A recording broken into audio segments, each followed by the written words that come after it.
Azərbaycanda gələn ilin dövlət büdcəsi ilə bağlı müzakirələr başlayıb.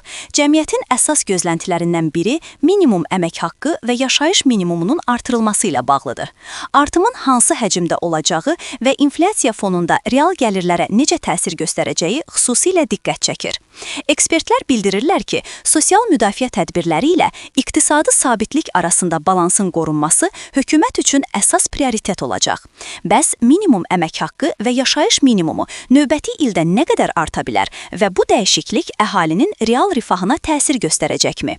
Global Info.az-a danışan iqtisadçı Natiq Cəfərli bu məsələdə bir problemin olduğunu bildirib.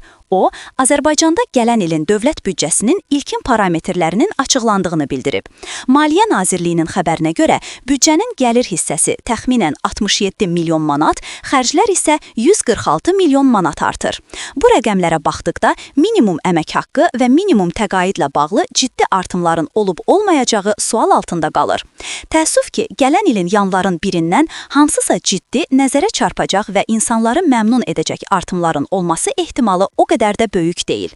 Natiq Cəfərli bildirib ki, büdcə sənədi əvvəlcə prezidentə təqdim olunacaq, sonra parlamentdə müzakirəyə çıxarılacaq. Prezidentin əlavə qeydləri və ya deputatlar tərəfindən ediləcək dəyişikliklər yekun sənəddə artımların səviyyəsinə təsir edə bilər. Ancaq gələn il üçün böyük sosial artımlar gözləmək çətindir.